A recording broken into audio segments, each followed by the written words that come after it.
Hola, muy buenas a todos. Bienvenidos a este directazo que tenemos hoy con Alberto Rionda.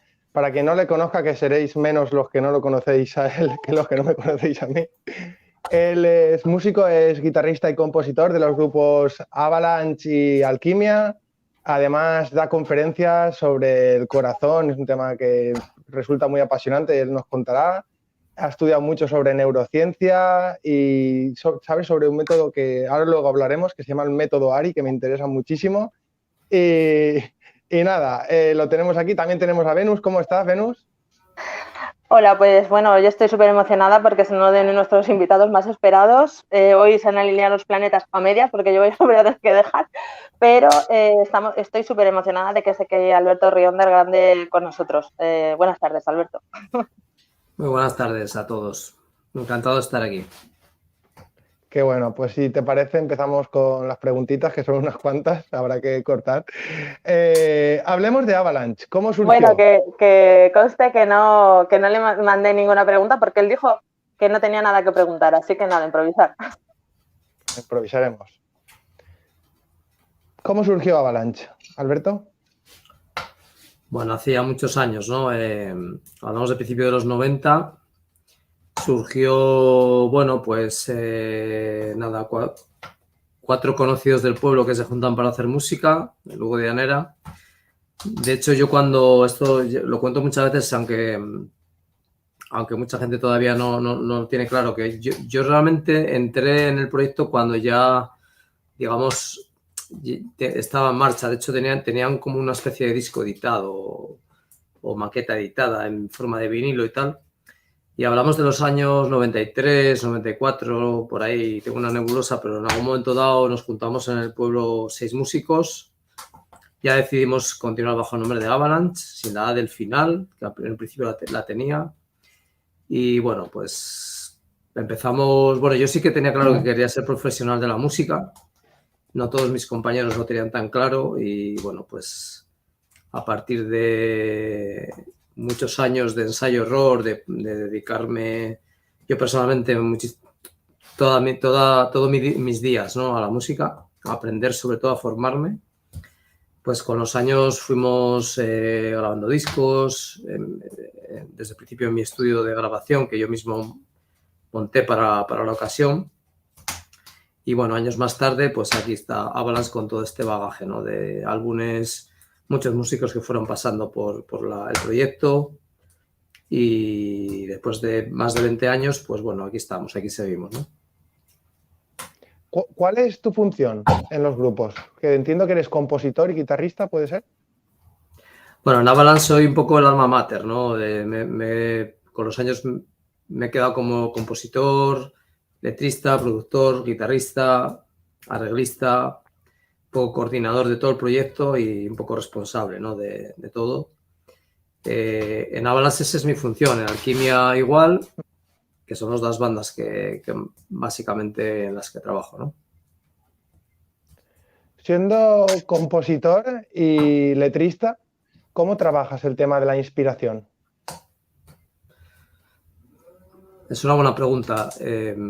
Con los años he ido aprendiendo a escucharme y a conocerme mejor en ese terreno. Primero se basó todo en mucha formación, mucho estudio, mucho hemisferio izquierdo, mucho a entender la música, la armonía, a entender cómo se hacía una canción, entender el proceso de producción, de cómo a nivel técnico se graba una canción, se mezcla, desde que empieza a sonar en tu cabeza hasta que suena, ¿no? Y la puedes plasmar en un CD o en un archivo WAP o lo que sea que acabe siendo el formato final, ¿no? Y con los años he aprendido a escuchar más mi corazón, a involucrarme más en ese proceso místico que supone inspirarte, crear una canción desde cero. Y ese proceso para mí es todo un misterio a día de hoy, pero empezó siendo algo más cerebral, más técnico, y con los años se ha convertido en un proceso más viaje místico, búsqueda de uno mismo, personal, olvidarse tanto de la técnica, sino que la técnica sea una herramienta para dar expresión a a elementos más trascendentes, ¿no? Más complejos, más sutiles, donde la poesía, la metáfora, el lenguaje no cuantitativo, sino cualitativo, hablo mucho de ello en mis conferencias. El mensaje cualitativo se abre paso y utiliza la técnica solamente como una herramienta de expresividad, no es el fin en sí mismo, ¿no? Qué bueno. La segunda Madre parte... mía, qué profundo, por favor, que estoy aprendiendo. Es que es mucho mejor, claro, olvidarte de todo, ¿no, Alberto? Y un poco, pues, muchos que te venga la artistas inspiración. Muchos artistas muy potentes lo dicen, apréndelo todo para después olvidarte de ello y crear a partir de la esencia de lo que sería la inspiración, la conexión con las musas, con ese lado trascendente. ¿Te ha pasado alguna vez soñar con una melodía o algo así? Sí, es muy común. Lo que pasa que habitualmente es muy habitual soñar con la canción perfecta y luego al despertarte no acordarte de nada. Entonces, Sí. yo personalmente nunca he compuesto algo que haya soñado y que luego me haya acordado. Siempre me acabo olvidando de la melodía perfecta, esa con la que sueñas. Dicen que lo que tienes que hacer para no olvidarte de cualquier sueño es no moverte. No sé si lo has escuchado. O sea, abres los ojos, no te mueves y lo apuntas. Una cosa es acordarte de un sueño donde además de las partes que no te acuerdas te las inventas y esto es así. Y otra cosa es acordarte de una melodía. La melodía, por mucho que te quedes quieto, te digo yo, o en el momento que te despiertas, la grabas, la tarareas o algo así, y la grabas en algún dispositivo, o cuando ya te despiertes por la mañana ya no te vas a acordar de nada, eso te lo puedo garantizar. Claro, si es que una melodía es una cosa súper compleja. Sí.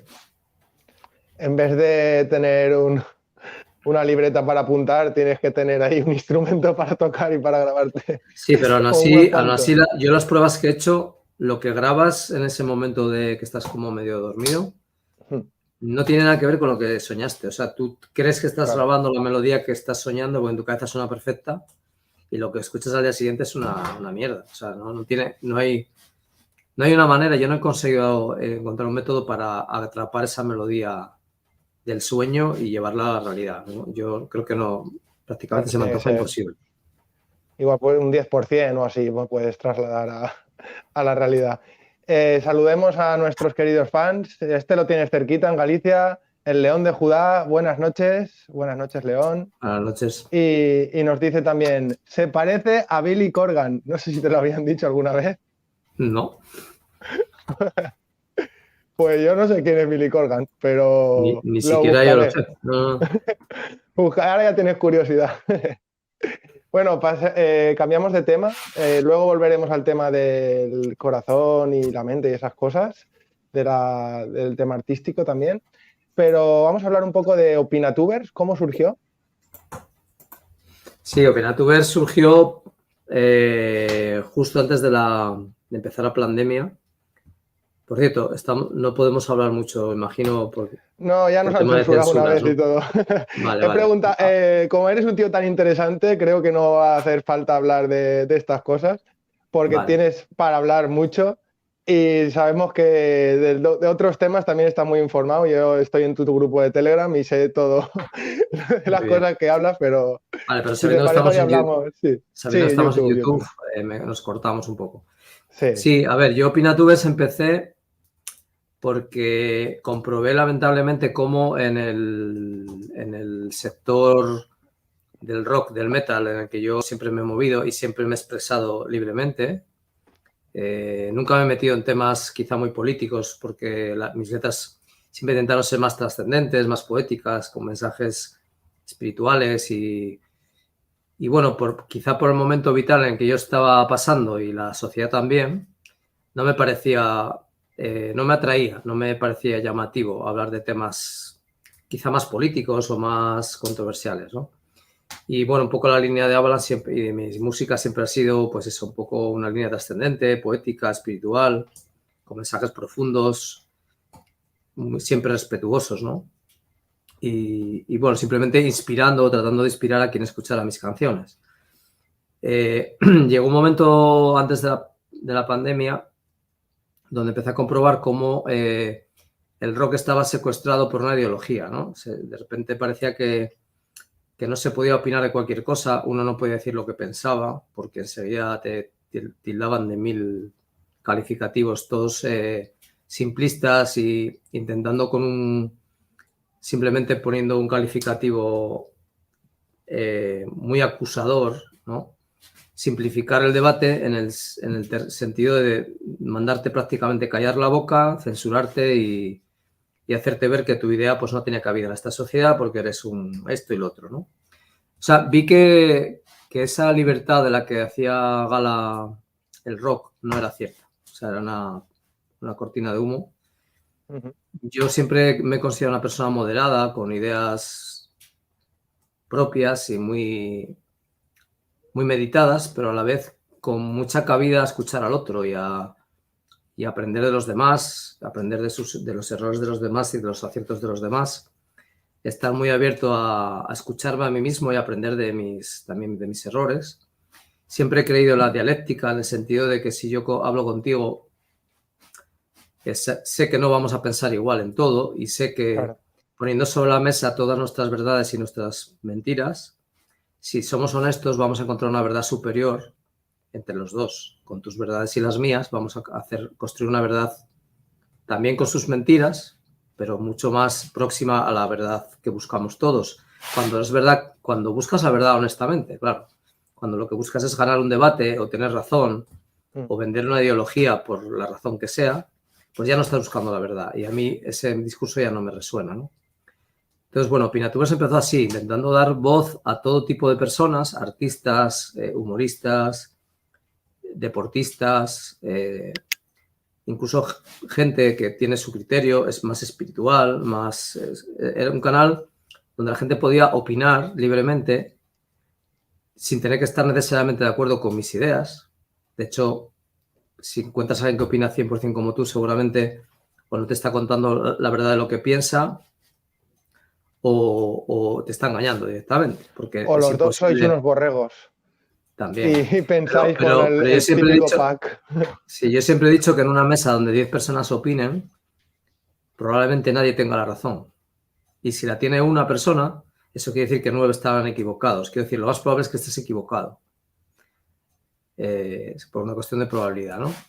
Entonces, lo interesante creo que es escuchar a las personas, aprender a convivir con gente que no piensa como tú. Creo que esa es una de las claves. Y intentar entender esa parte que no te resuena y que esa persona no tiene tan claro. Entonces, a mí me interesa escucharle, me interesa intentar ponerme en su lugar. Porque al final, entre las vivencias de cada uno, el entorno en el que le ha tocado vivir, cómo le han nacido, porque los españoles decimos yo he nacido, pero los guiris dicen a mí me nacieron, ¿no? Y probablemente ninguna de las dos sea del todo correcta. Pero, quiero decir, entre toda esa amalgama de capas que cada ser humano tiene, aparecen opiniones, verdades, mentiras, dudas, certezas, engaños, y entre todo eso uno con el canal Opinatubers intentaba pues acercarse un poco más a la verdad en cada programa, ¿no? Desde diferentes puntos de vista y desde diferentes temáticas, ya te digo, música, humor, deportistas, gente de política, con opiniones más políticas, y me interesaba que la gente descubriera en el mundo del rock pues que los músicos y los artistas que abanderan ese movimiento no tienen ningún tipo de censura y no se muerden la lengua para expresarse y no hacen un drama de todo eso y aprenden a convivir, a expresarse y a respetar las ideas de los demás. Así nació Opinatubers. Qué bueno.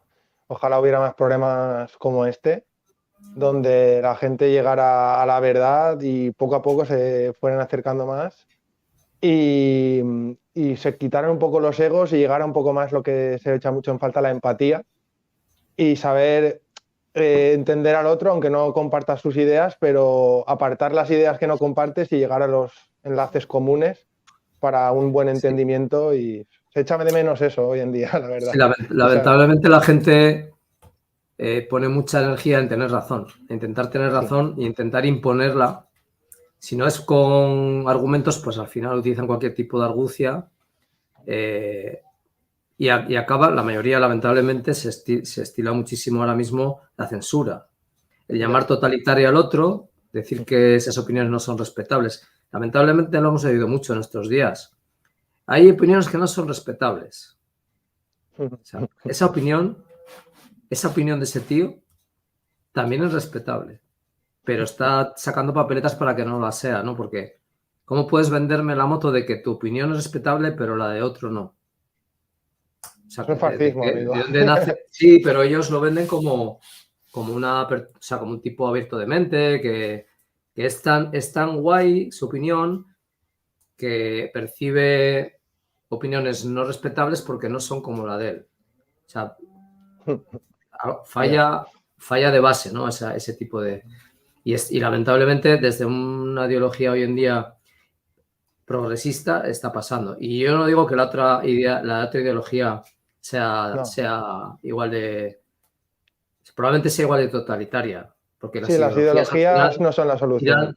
Tiran de encasillar, o te comes todo este paquete de conceptos y de ideas, o estás fuera, eres un proscrito y te baneamos, ¿no? Y lo dicho, yo sí que creo en el individuo, creo en la libertad de expresión individual y creo en el derecho a estar equivocado en mis opiniones. O sea, yo reivindico mi derecho a estar equivocado. Porque nadie tiene la verdad absoluta. Entonces, desde ese punto de vista, nadie podría hablar nunca. O tienes toda la verdad o no puedes hablar. Y la verdad no se dice con palabras, en realidad. La verdad en este plano posiblemente sea totalmente inalcanzable. En el plano de realidad en el que estamos viviendo, la verdad total, absoluta, como decía mi hijo, Dios es la verdad. O sea, Dios será la verdad y alcanzarle en este plano se me antoja que es imposible. Entonces, nadie podría hablar nunca de nada porque nadie va a tener la verdad absoluta. Claro. Bueno, vamos con los comentarios, si te parece. Dice Davos, se parece en el peinado y en el blanco de los ojos. Pues parece que hay debate, si te parece eso o no. Nos dice E.G, saliendo al astral, igual en un sueño consciente, puedes hasta escribirlas y recordarlas al despertar. Pues eso sí que podría ser, a lo mejor en un sueño lúcido de estos que ojalá tuviera, pero nunca los tengo. Y en el astral, había mucha gente que en los sueños, Nikola Tesla, por ejemplo, entre otros científicos, tú supongo que has oído hablar de esto, de los sueños lúcidos y que trabajaban en ellos y eran súper productivos. Y sí. Ojalá. ¿Has tenido alguno, por cierto? Sí, lo que pasa que mis sueños no... ¿Cómo lo diría?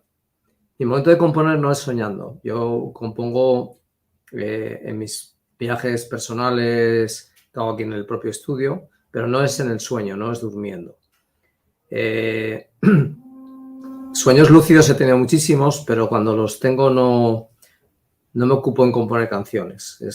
Me ocupo en hacer mis viajes, mis conexiones personales, espirituales, pero no lo veo una herramienta para componer en ese momento, ¿no? Claro. Nos dice Craning Kuch, apunta todo, Vicent. Yo tardé 3 años. No tires la toalla y tendrás lucidez. Muchas gracias. Sí, tengo algún libro pendiente sobre el tema, pero es que se me acumulan. Y nos dice Elena Laguna, yo una vez soñé con el 11M antes de que ocurriera. ¡Wow! ¡Wow! Haberlo dicho a las autoridades.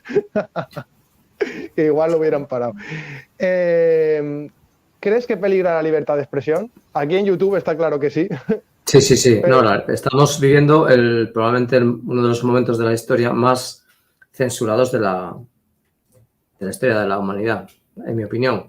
Porque si antes quemaban un libro o impedían que se imprimieran unos panfletos, el volumen de información que censuraba era insignificante con la cantidad de información que censuran ahora. Es decir, un programa, yo que sé, un canal como el mío, con más de 20.000 suscriptores y miles y miles de horas de vídeo reproducido, probablemente una censura en un canal así la cantidad de información que estás censurando no tiene precedentes con otras etapas de la historia de la humanidad, ¿no?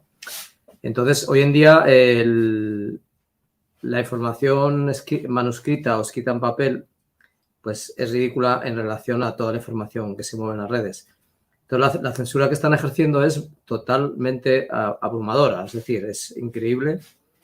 Están censurando y bajándose información científica, información de gente que controla muchísimo en su campo.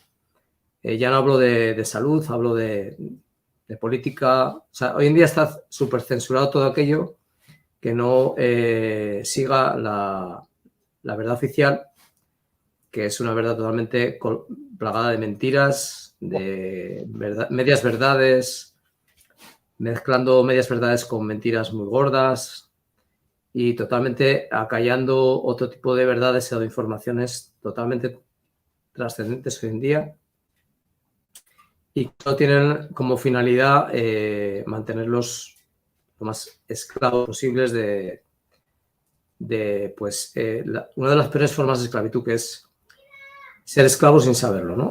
Mucha gente se cree que está muy informada, que está totalmente despierta, que está totalmente al día de todo lo que está ocurriendo en el planeta y no tiene absolutamente ni la más mínima idea de lo que está ocurriendo.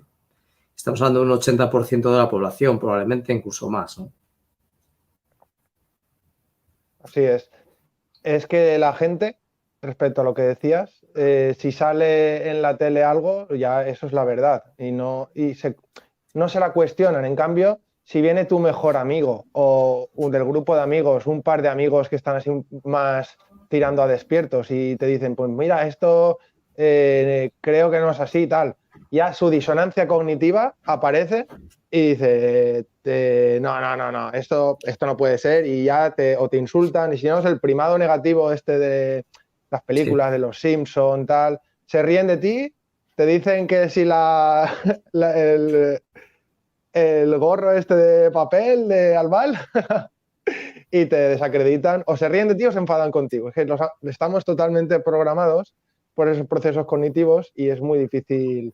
Entre eso y la autoridad de la tele y de los científicos, pues hoy en día es difícil. la verdad, el 80% de la población espera que se la traigan a casa. No sale en busca de la verdad, a buscar, no sale. Muchos no tienen ni siquiera la curiosidad de decir, oye, ostras, me han contado esto, me parece muy raro, pero voy a investigarlo, voy a ver si yo puedo averiguar algo. Hay informaciones que a priori te parecen surrealistas. Yo mismo, en su día, muchas informaciones que se llamaban teorías de la conspiración, con el tiempo hemos podido comprobar que eran ciertas. O sea, no hay, inclusive hay gente muy dormida hoy en día se lo plantea, ¿no? Dice, bueno, algo habrá, pero es que no les interesa. O sea, yo he descubierto con los años, he pasado de ese momento inicial en el que querías convencer a todo el mundo y ayudar a todo el mundo a despertar. Y llega un momento donde te das cuenta que la gente que no despierta es porque no quiere. Y tú no le vas a convencer de nada. De hecho, no creo que seamos capaces de convencer a nadie de nada. O sea, solamente somos capaces de inspirar y de acompañar a alguien que desea emprender ese camino y puedes, sobre todo, inspirarle y mostrarle, pues, guiarle un poco, pero el camino lo tiene que hacer él. Tú no puedes convencer a nadie de nada, no debes, y todo aquel que desee seguir dormido, al final es su elección y creo que es un error por nuestra parte querer abrirle los ojos a fuerza, ¿no? Obligarles. No están en ese momento. Seguramente hay una razón de peso para que la humanidad en su conjunto no despierte y hay solo una parte deseosa de despertar, que no quiere decir que seamos despiertos, estamos en el proceso, ¿no? Claro. Y el proceso es complejo, nos vamos a encontrar con mentiras, con engaños, con gente que aparentemente está en la resistencia y es disidencia controlada. Hay de todo, ¿no? Y forma parte de la aventura, ¿no? Creo que la responsabilidad final es de cada uno, sobre todo aparte de caminar, como te digo, cuando tengas ocasión de inspirar a otra persona que realmente quiere avanzar, ahí sí que es muy importante ese papel, ¿no? De compartir, inspirar. Yo creo mucho en esa palabra, de inspirar al otro, ¿no? Yo no voy a mover tus pies, no voy a ir a empujarte, si necesitas ayuda y tengo que tirar de ti, lo haré si me lo pides. Pero Claro. ir yo a ofrecer una ayuda que tú no estás demandando, creo que es un error, ¿no? Así es que ahí está la clave. Es como el gusano que se tiene que convertir en mariposa, pero si te entrometes en el proceso la puedes liar, pues más o menos igual. Nos dicen, relacionado con el tema, Elena nos dice, el sistema de creencias es difícil de desestructurar y hoy en día en eso se basan nuestras lecciones en el cole o universidad. Es que ahí viene el problema, que en el cole también nos meten mano. Sí, ¿Algo que decir? es todo un sistema para alinear mentes, para que las ciertas preguntas muy, muy importantes ya te las responden ellos. La falacia de autoridad que se llama, ¿no? Esto te lo cuento yo, que soy el profe, esto está estudiado, ha habido gente que lo ha estudiado, científicos, gente... Todo esto no se cuestiona ya, esto es una verdad, tú no... Y si te lo cuestionas, pues caes en el digamos así, el choteo general de toda la comunidad, el desprestigio social, la burla, etcétera, ¿no? Y bueno, los que llevamos en esto de la conspiración tantísimos años, ya venimos de vuelta. Sabemos que hay muchísimos dogmas que son totalmente falsos, falacias, que intentan que el ser humano pues no se cuestione cosas, no pregunte, no investigue por su cuenta y dé por hecho y por sentado ciertas falacias que nos mantienen esclavos, sobre todo mentalmente, ¿no? En cuanto a quiénes somos, qué hacemos aquí, para qué estamos aquí, qué realidades, aparte de esta material, ¿no? Podemos experimentar. Y el sistema tiende a decirte no busques porque no hay nada más, ya está todo buscado y nos expresamos en el mundo material y poco más, vienen a decirte, ¿no? Y mucha gente se compra ese discurso y no se plantea nada más en su vida. Pasan 30, 20, 50 años, acaban siendo ancianos y apenas han caminado por el sendero de la búsqueda de la verdad. Se han quedado ahí muy cómodos en un equilibrio material, en un equilibrio sentimental, en un equilibrio mental, donde ese equilibrio les da una falsa sensación de seguridad, porque no olvidemos que el gran engaño, uno de los grandes o primeros engaños que nos vende el sistema es cédenos tu libertad a cambio de seguridad, ¿no? Y ese es el primer paso para hacerte un esclavo del sistema, ¿no? Pues sí, yo creo que nos mantienen muy entretenidos para que no hagamos estas preguntas tan existenciales que podríamos hacernos entre el fútbol, el Netflix, ahora con el bicho este que apareció. Entonces, y las discusiones y... Vamos, que la gente, yo cuando le paso vídeos a la gente y tal, no tengo tiempo. La No les gente vive en la interesa. Matrix y tiene muchísimos entretenimientos. Pero bueno, nos dicen por aquí una pregunta que te iba a hacer yo muy parecida, así que te la haga él. Davos nos dice, Alberto, ¿cuándo y cómo llegaste al New Order Mundial? Nuevo orden mundial. No sé si entiendo bien la pregunta. O sea, el New World Order, el nuevo orden mundial es lo que nos quieren vender y que yo no compro. Entonces, yo nunca llega, o sea, no entiendo bien la pregunta. A ver si tú me la puedes yo creo que se traducir. refiere a temas de conspiración que habías dicho hace nada que llevabas bastantes años metido. Ah, vale. Esos temas, Sí, imagino que se dice. entiendo. Vale, entiendo. La pregunta, bueno, igual no es fácil expresarla por un chat, ¿no? Pero Claro. el New World Order sería el nuevo orden mundial, al que yo no me suscribo. Entonces, nunca he llegado a ese New World Order. Pero entiendo la pregunta, sí. Yo creo que empecé o sea, yo ya de pequeño me cuestionaba todo. Quiero decir, yo en el colegio, por ejemplo, en la universidad que estudié ingeniería de minas, siempre levantaba la mano, hacía la pregunta incómoda, que al final, dependiendo de qué profesor recibiera mis preguntas, se generaba un debate muy interesante o simplemente se generaba usted, ¿qué coño pregunta? Cállese la boca, ¿no? Pero sí que di con algún profesor que entraba al trapo de esas preguntas incómodas y sus respuestas eran todavía más apasionantes porque te dejaban la puerta abierta a respuestas totalmente fuera del oficialismo, ¿no? Yo me acuerdo en clase de física, en la universidad, en clases inclusive de estadística y probabilidad. Hacía preguntas muy, bueno, pues cuestionando las enseñanzas que nos transmitían. Y ahí empecé a ver que la oficialidad no tenía respuesta a todo y generalmente cuando no tenía respuesta se la inventaba. Difícilmente ibas a encontrar una respuesta que fuera no lo sé. Realmente la oficialidad lo sabe todo y cuando no sabe algo te dice, por, mismamente un ejemplo, cuando algo no tiene cura o no saben curarlo, lo llaman incurable. O sea, son tan soberbios que si ellos no saben curar algo, dicen que eso no tiene cura. No es que tenga cura pero no la hemos encontrado, ¿no? Ellos te dicen, no, esto no tiene cura. Pues igual pasa con todas las ramas de la ciencia. Lo que no saben, se lo inventan. Y lo que no saben y lo que creen que saben que es una creencia, pero lo venden como un dogma, como una verdad, ¿no? Y ese porcentaje de oscuridad que hay en la ciencia en cuanto a que todavía no saben cómo es algo, no son lo suficientemente honestos como para reconocerlo. Y a partir de ahí se empiezan a crear falsos razonamientos o falsas realidades en nombre de la ciencia. Acaba siendo una religión. Y esto pasa sobre todo hoy en día con el mundo de la salud. Es decir, hay muchísimos campos de la salud que no son ciencia exacta y ellos lo saben.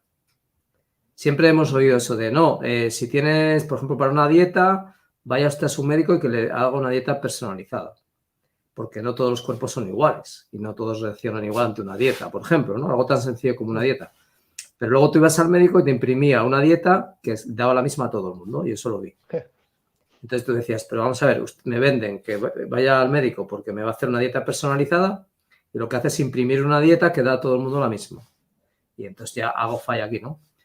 Y, por ejemplo, en el tema de la dieta, de la alimentación, yo ya comprobé en su web hace muchos años que llegase hasta un tipo gordito que se hacía caso a lo que tenía que comer por parte de mi médico de cabecera, lo que hacía era ser gordito. O sea, toda una falacia.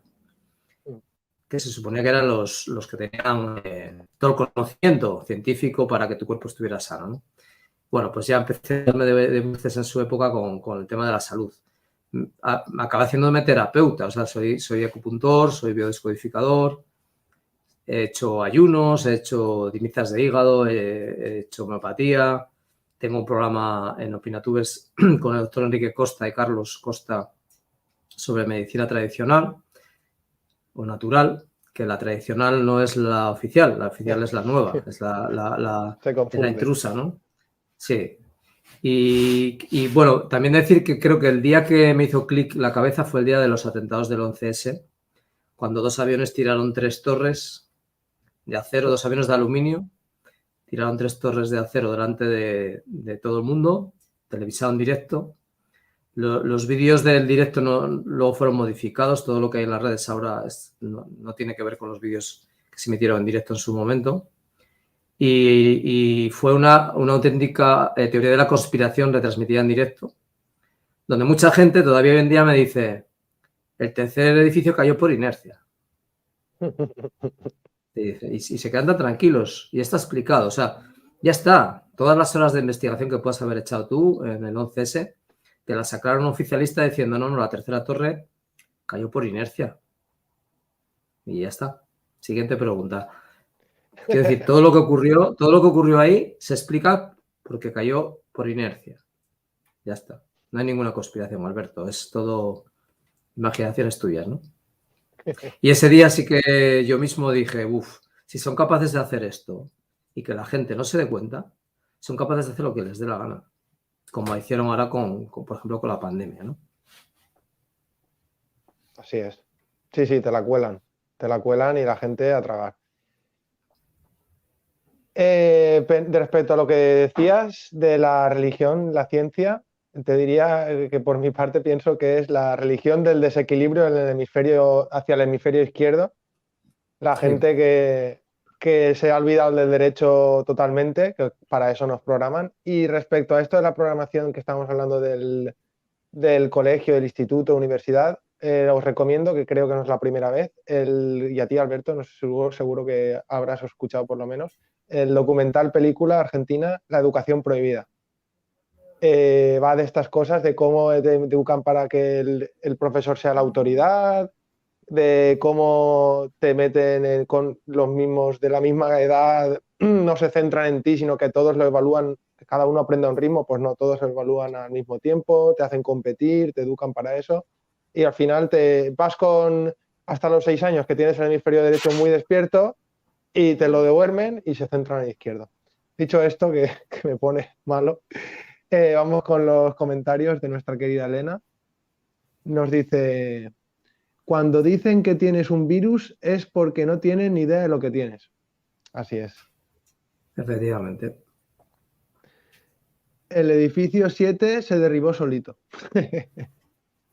Sí, por inercia, como decía mi colega el otro día.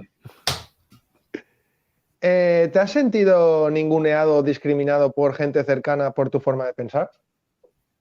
Sí, esto es un precio que tienes que pagar por decir lo que piensas hoy en día. Generalmente los que nos tachan de conspiranoicos o negacionistas o terraplanistas, etcétera, somos los que más nos preocupamos en mostrar pruebas. Y da igual, o sea, cuanto más pruebas muestres, parece que más te ningunean. No quieren ver ninguna. Y vuelvo a lo mismo, no creo que sea acertado intentar convencer a nadie de nada hoy en día, ¿no? Entonces, yo estoy muy abierto a compartir lo que he aprendido con todo el mundo que así lo demande, y por eso también existe mi canal, pero no tengo ningún interés en convencer a nadie ni ir a picarle a la puerta de nadie a decirle, oye, mira, es que no te estás dando cuenta de esto. Entonces, sí que mucha gente que me conoce de hace años y que no sabía cuál era mi visión del mundo, pues al abrirme a contarlo públicamente se ha asustado un poco y ha dicho, ostras, Alberto, no sabía que fueras tan conspiranoico o tan lo que sea, ¿no? Y también percibo como mucha gente comenta esto un poco a mis espaldas y quizá no se atrevan a decírmelo a la cara, lo cual ni agradezco ni dejo de agradecer. Entiendo que cada uno es libre de hablar y decir lo que quiera. Y sí, esto sí que lo he notado, pero ya con los años uno va perdiendo un poco el...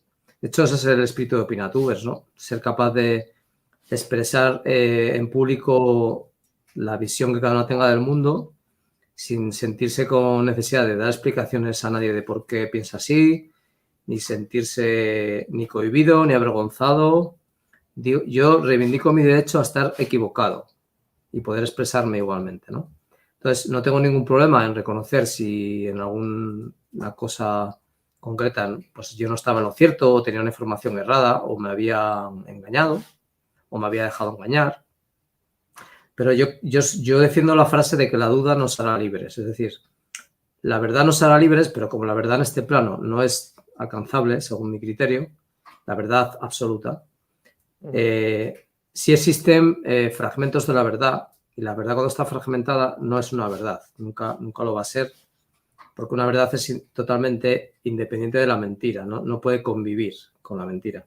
Y en este plano la verdad y la mentira van a convivir siempre. Es decir, en este plano en el que estamos experimentándonos, aquí no está Dios ni está la verdad. Es decir, no vamos a alcanzarlo porque al convivir las dos realidades, la verdad no es susceptible de convivir con la mentira. Eso es imposible, ¿no? Desde un punto de vista metafísico.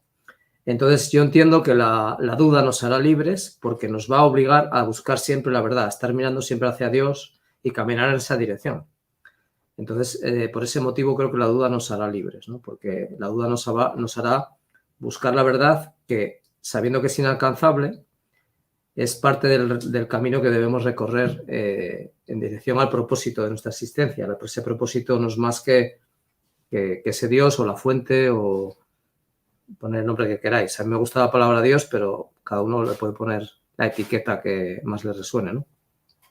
Sí, lo malo es que se ha prostituido mucho esa palabra y confunde mucho, pero es bonita.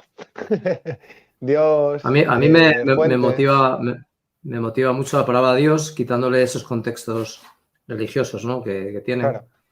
pero a mí sí esa palabra me inspira, ¿no? Bueno, hola Venus, ¿estás por aquí? Hola, sí, estoy como los ojos de la aurora esta noche, pero os estoy escuchando todo, os estoy mirando de cerca. Qué bueno, estás ahí. Leemos los comentarios. Este es un fan tuyo que dice: Felicidades, Alberto. Admiro tu entereza y serenidad ante estos tiempos tan oscuros. Muchas gracias por tu trabajo y generosidad. La verdad es que sí, se admira. Bueno, gracias a ti. Era Gerardo Sunray Petit. Y nos dice Davos: Alberto, ¿podrías citar algún músico del metal que sea conspiranoico aunque no utilice esta temática de música? Citarlo. Citarlo. Ahora mismo me pillas. Hombre, también entiendo que si ese músico no ha querido Claro. decirlo públicamente, no sería justo que yo lo dijera, ¿no? Sí Exactamente, que he eso es tenido lo que estaba pensando yo, que no se puede delatar tampoco mucho el personaje, que es muy peligroso. No, he tenido buenas conversaciones con varios músicos sobre estos temas. La mayoría de ellos no se atreven a decirlo en público. Sus fans no están preparados para saberlo, la verdad. Como muchos fans míos no lo estaban, ¿no? Y se han quedado totalmente descolocados. Pero creo que era el momento de hacerlo, ¿no? Por mi parte. La verdad, Y Alberto, es que estoy de una valentía. Yo, bueno, te admiro por muchas cosas, pero sobre todo es porque perteneciente de la industria del entretenimiento y te has atrevido a decir lo que piensas. Bueno, supongo que tu corazón estará liberado, porque al final es lo que estamos hablando, que tenemos que hablar, o sea, decir, pensar y sentir lo mismo, ¿no? Para poder tener un equilibrio y me alegro mucho, pero sobre todo me parece un paso de valentía sin límites lo que has hecho. pues muchas gracias. La verdad que también me he sentido, a la hora de dar el paso, me he sentido confiado porque tengo, creo, mis fundamentos existenciales bien fundamentados. O sea, están basados en muchas horas de búsqueda, de investigación, de información. Y todo lo que pienso y que comparto hoy en día lo puedo argumentar con vivencias y con experiencias propias muy sólidas que me hacen estar muy seguro de lo que digo y no tener ningún problema en debatir o en contrastar esas opiniones con quien sea. Aún a riesgo también, como siempre digo, de estar equivocado, pero lo he fundamentado tanto y lo tengo tan integrado que no tengo absolutamente ningún complejo en expresarlo, ¿no? Porque aunque alguien no opine como yo o entre diciendo eso de magufo, eres lo que nos faltaba, llegan un poco intentando desacreditar simplemente con adjetivos de patio de colegio. Muchísimos creen que con eso pueden hacer algún tipo de daño o aportar algo al debate y ellos mismos se descalifican, ¿no? Entonces, en ese sentido, me he sentido con fuerzas en el sentido de que tengo muy fundamentados mis criterios como para poder exponerlos en público sin ningún complejo, ¿no? Qué bueno, qué bueno. Tienes aquí otro fan que primero conoció tus programas y después tu música. Nos dice: buenas noches a todos y luego: Alberto, he conocido tu música después de escuchar tus programas. Vaya temazos, La Virgen. Bueno, muchas gracias, Luis. Hombre, también un placer, ¿no? La mayoría de la gente que me sigue primero escuchó mi música y luego se metió más quizá por opinatubers y tal.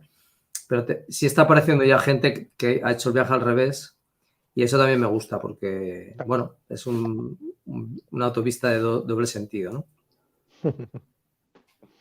Qué bueno. Vamos a cambiar un poco de tema porque este tema lo quiero tocar sí o sí. Hablemos de tus conferencias. ¿De qué tratan? Así, a ser que son de 5 horas aproximadamente, vamos a intentar Sí. resumirlo un poco. Bueno, son charlas que nacieron de una búsqueda personal mía en cuanto a cómo funcionaba el tema del arte, de la inspiración, de la creación, la creatividad, la armonía, el caos, la belleza, porque hay cosas que nos parecen bellas a todos o prácticamente a todos. ¿Qué hay detrás? O sea, ¿por qué se podría plantear la idea de belleza absoluta, por ejemplo, ¿no? En esa búsqueda empecé a pues a buscar en filosofías ancestrales, empecé a buscar en filósofos, empecé a buscar en artistas, en poetas.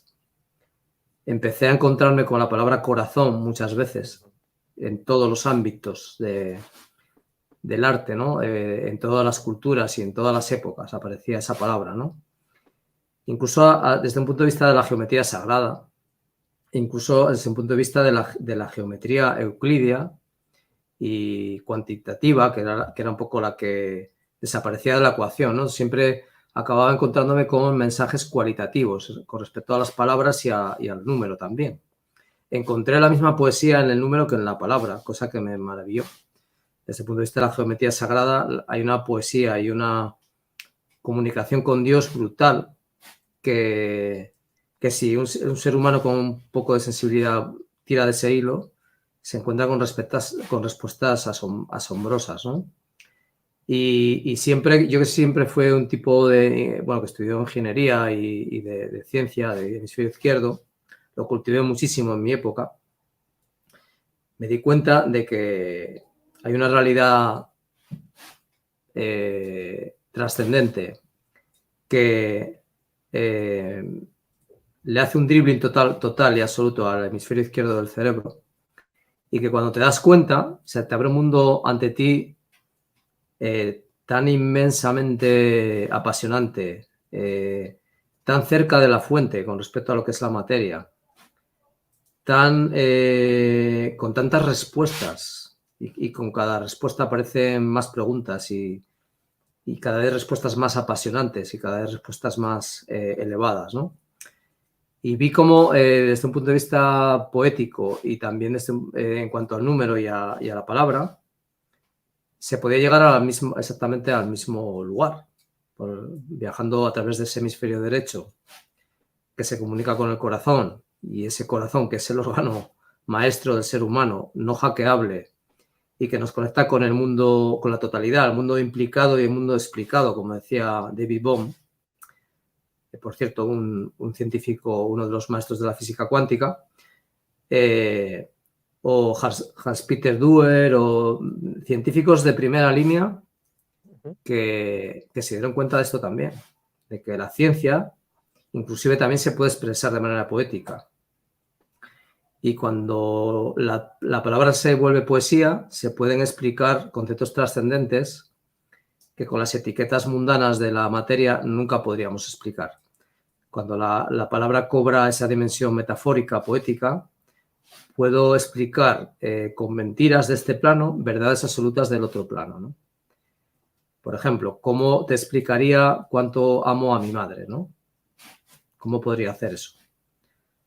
Si intento contártelo con números, con ecuaciones matemáticas o con palabras descriptivas y etiquetando cosas, nunca jamás podré acercarme a explicarte lo que es amar a una madre o, bueno, pon ahí cualquier dimensión, cualquier expresión de amor del ser humano, intenta transmitírsela a otro sin utilizar poesía. Es imposible. Y si tiras de ese hilo, aparecen respuestas cada vez más elevadas que dan para inspirar al otro, porque en mi viaje personal, ¿cómo luego te puedo explicar a ti mi viaje, ¿no? ¿Cómo puedo compartirlo contigo? Pues con la poesía, ¿no? Y de alguna manera los antiguos sabían que el corazón jugaba un papel totalmente definitivo, ¿no? En todo ese viaje. Y hoy en día la neurociencia nos dice que el corazón efectivamente tiene neuronas, nos conecta con un campo de información holográfico. Holográfico no en el sentido de lo que un holograma mucha gente cree que es simplemente pues un sistema para ver en 3 dimensiones. No tiene nada que ver con eso. El concepto de holograma viene a decir que una parte está en el todo y el todo está en una parte.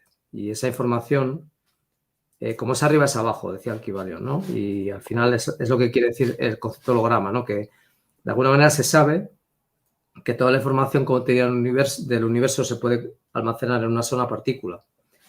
Y se sabe que en esa partícula está la información de la partícula, de la parte, pero también está la información del todo, ¿no? Entonces, cuando dicen todos somos uno, realmente es literal, no es una expresión magufa o poética de algo, de un deseo del ser humano, ¿no? Sino que realmente se sabe que el universo se comporta de manera holográfica y a nivel de partículas subatómicas y a nivel cuántico, esto está demostradísimo que se comportan así esas partículas. De hecho, solamente el experimento del entrelazamiento cuántico ya demuestra que dos partículas se pueden comportar como si fueran solo una. Y a partir de ahí, si dos pueden hacerlo, está claro que todas pueden hacerlo, ¿no?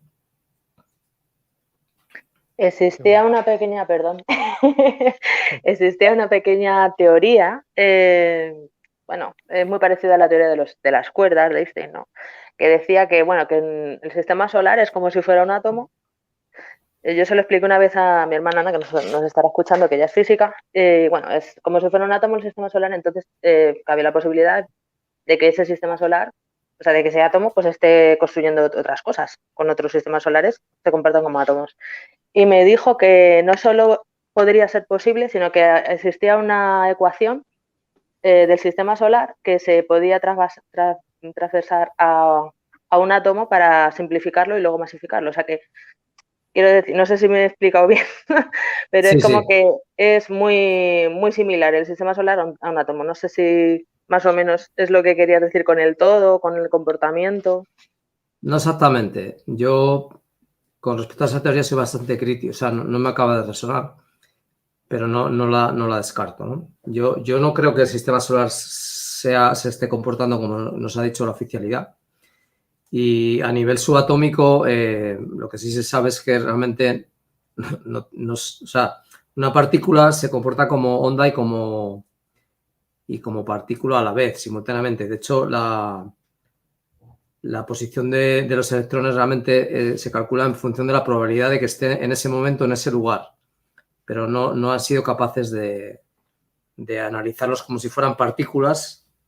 Y cuando han llegado a ello, tampoco se han empezado a comportar como ondas.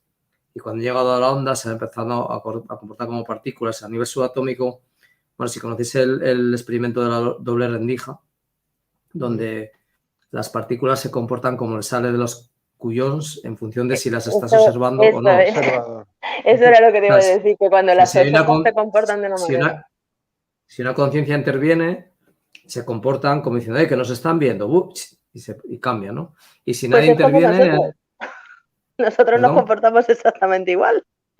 Sí, mira al jefe, sí, pero claro. bueno, en ese sentido sí que no creo que haya una similitud con el sistema solar, pero bueno, es una apreciación personal en cuanto a lo que más o menos he podido yo investigar. Pero bueno, el sistema holográfico al final lo que dice es que una parte está en el todo y el todo está en una parte. Es decir, una parte del todo tiene la información del todo. Vendría a decir eso, ¿no? Y eso viene a confirmar lo de todos somos uno, ¿no? Yo creo mucho en esa teoría. Me lo han dicho incluso personas con actitudes como futurólogos, con personas que sienten cosas y ven cosas y tal, están muy en ello. Tú que has estudiado tantos años el tema de la neurociencia, ¿cuál es el experimento más loco que más has dicho? Hostia, ¿esto cómo puede ser? ¿Qué has visto? Hay varios. Esto lo comparte el Instituto HeartMath de California, el Instituto de Matemáticas del Corazón. Y hay muchos experimentos muy locos. Hay experimentos que Peter Garayev, bueno, el propio Hans-Peter Duer decía que después de 60 años pues, él dirige el Instituto Max Planck, que se dedica a estudiar la materia, ¿no? Y después de 60 años estudiando la materia, llegó a la conclusión de que la materia no existe, ¿no? O sea, el instituto que se dedica a estudiar la materia y cómo se comporta, llega a la conclusión de que la materia realmente no existe, lo que venían a decir muchos antiguos, ¿no? Buenísimo. Los sueños, la vida es sueño y los sueños son, no hace falta... Es como un holograma por ordenador, un videojuego o algo así. ¿O? Bueno, las corrientes espirituales ancestrales vienen a decirnos que esto es un sueño, esto no es la realidad. Por eso, al no ser la realidad, la verdad es inalcanzable en este plano. Si fuera la verdad, ya estaríamos, ya, ¿sabes? Si fuera la verdad, no habría mentira. O sea, donde hay verdad, no puede haber mentira, ¿no? Y si coexisten las dos, es que ninguna de las dos son ciertas, ¿no? Realmente. Entonces, o sea, algo que es verdad no puede pasar a ser mentira en función de algo que es mentira. O sea, de hecho, es imposible, ¿no? Que pase a ser mentira. Entonces, bueno, esto ya es metafísica, ¿no? Pero realmente, en este plano en el que estamos, por ejemplo, experimentos que me voy por las ramas, experimentos que preguntabas. El más loco que yo he visto es el de ponía a un grupo de personas bastante numerosas, aisladas, con todo tipo de sensores en el corazón, en el cerebro. Un ordenador con preguntas aleatorias donde tenías que responder sí o no. Y se ha comprobado que al menos 4,5 segundos antes de que la pregunta aparezca, esto lo voy a decir 2 veces porque hay que asimilarlo, ¿eh? El corazón del individuo sabía qué ibas a contestar. O sea, imagínate tú, perdón, ¿cuál es tu nombre? Que pone Vibramor, pero no sé cuál es tu nombre. Vicente. Vicente. Vale. Además, tienes que pronunciarlo bien porque no le gusta que digan. Es broma, a ti te lo permito. Tu corazón sabe cómo me llamo. Muy bien, Vicente, pues imagínate, tu corazón 4,5 segundos antes de que tú veas la pregunta, o sea, antes de que aparezca la pregunta. Sí. Tu corazón sabe si vas a responder sí o si vas a responder no. Pero también sabe si vas a acertar o vas a fallar. Eso es lo más flipante. O sea, el corazón no Porque solamente se te sabe. anticipa el cerebro es una cosa, pero que sabe que si vas a fallar o acertar, eso ya ahí es una Sabe lo que movida. vas a hacer. Sabe lo que vas a hacer tú. Sí. Y sabes la respuesta correcta. Ya ves. Y sabes si vas a fallar o vas a adivinar. Entonces, si Las piensas bien, corazonadas, ¿no? las consecuencias, 4,5 segundos. Los alemanes dicen que es hasta minutos antes. Es increíble. Hostia. O sea, el Pero presentimiento. es verdad. Pero si os fijáis, los antiguos hablaban de la corazonada. ¿Por qué lo llamaban corazonada? ¿Qué tenía que ver el corazón? ¿Por qué sabían que el corazón tenía algo que ver en todo esto? Antiguamente, la corazonada lo hemos oído todos, ¿no? Por otro lado, ¿por qué todos los poetas y todas las culturas, los proverbios chinos, árabes, hindús, africanos, hablan del corazón? ¿Por qué? ¿Qué sabían ellos del corazón? Que hoy en día no se sepa, porque la neurociencia de hoy en día elude mucho hablar del corazón. ¿Por qué? Porque es muy incómodo. Lo que ocurre a niveles neuronales en el corazón desmonta muchas teorías acerca del hemisferio izquierdo que está tan venerado hoy en día, ¿no? El racionamiento, razonar, cuantificar las cosas, contarlas, intentar organizar modelos de predicción en cuanto a la estadística. Es decir, esto va a ocurrir porque analizando todos los datos de lo que ha pasado hasta ahora, lo más probable es que esto ocurra, ¿no? Pero eso no es información basada en certeza, sino en probabilidad, ¿no? De alguna manera, el ser humano sabe que el universo tiende a comportarse de una manera probable. Y eso es ya misterioso por sí mismo. Si yo tiro una moneda 5.000 veces al aire, lo más probable es que caiga la mitad cara y la mitad cruz. Pero eso en sí mismo es un auténtico misterio, ¿no? ¿Quién rige que tiene que pasar eso? ¿Por qué tiende a pasar eso? ¿Hay alguna inteligencia detrás? Poniendo un piloto automático en cuanto a lo que un evento azaroso se refiere y decretando lo que tiene que ocurrir. Si nadie interviene mentalmente en que salga cara o cruz, es decir, hay experimentos que demuestran que si las personas desean que salga cara, sale más veces cara. Y eso es otro mismo misterio. Es lo que te iba a decir. Eso mismo es lo que te iba a decir, que si crees que se puede intervenir en la respuesta, en el destino, en algún acontecimiento. No lo creo, yo solo sé.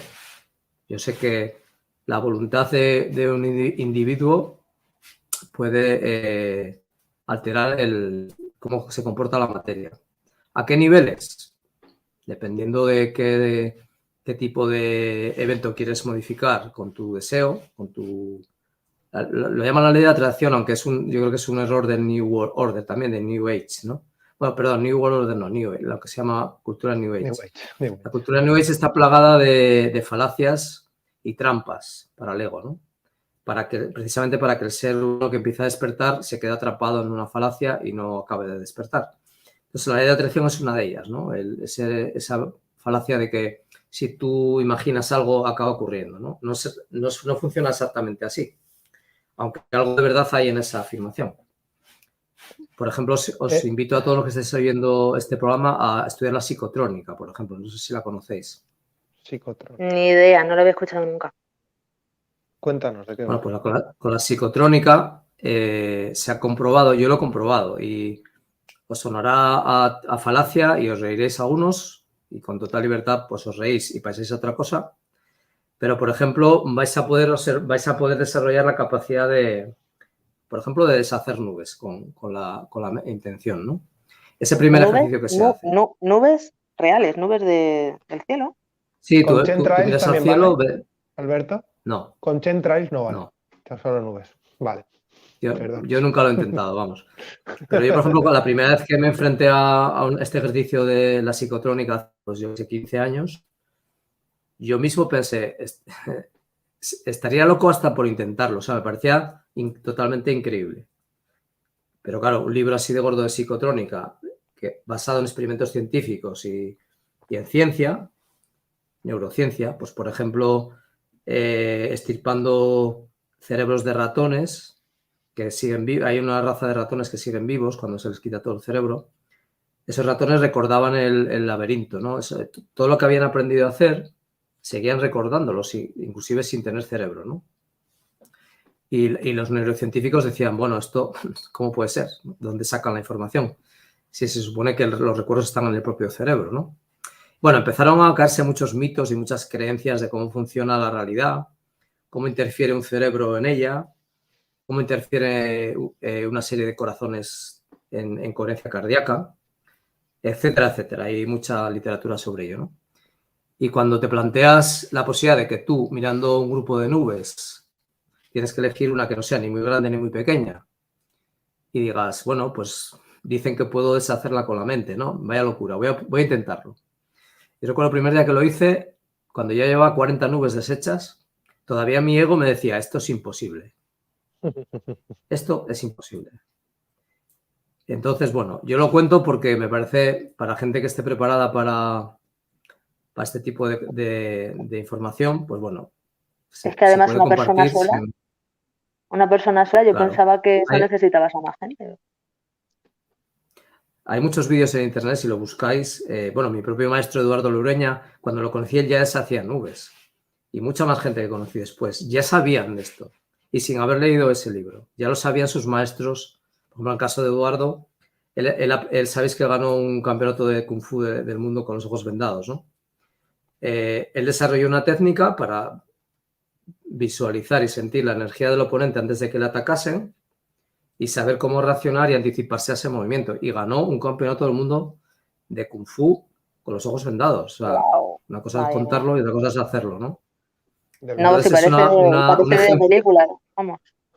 O sea, esto es imposible. Parece de película, pero hay muchas personas, pero ya no es que te gane a ti, ganó a otro campeón, o sea, el subcampeón del mundo. Le atacó sin esa venda, ¿no? Y él se anticipó y ganó. Y luego, cuando yo vino a España, en Radio Marca le hicieron en directo una entrevista para la tele y le pusieron al campeón de España y también le ganó con los ojos vendados, etcétera, etcétera, ¿no? Entonces, claro, todo esto, tú me preguntabas, ¿podemos modificar la realidad? Absolutamente sí. O sea, hay experimentos clarísimos. ¿Pero una persona sola o hace falta un grupo de personas? Porque yo lo hago con un grupo de personas y me sale.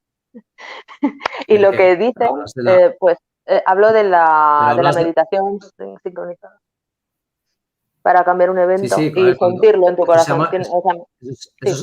Eso lo llaman crear un egregor, ¿no? Que es crear una entidad entre varias personas o varias mentes para se potencia muchísimo más el efecto, ¿no? Y eso las grandes multinacionales tienen egregores creados. O sea, tienen gente... Mira, el rey de Marruecos, por ejemplo, me consta que tiene una familia, una estirpe familiar, que a él y a toda su familia son 7 personas meditando constantemente para el bienestar de la familia real, ¿no? Entonces, meditan día y noche, se turnan y llevan generaciones, llevan años y años y años meditando, una estirpe de familiar, de gente consanguínea que se dedican solamente a meditar para que la familia real esté bien.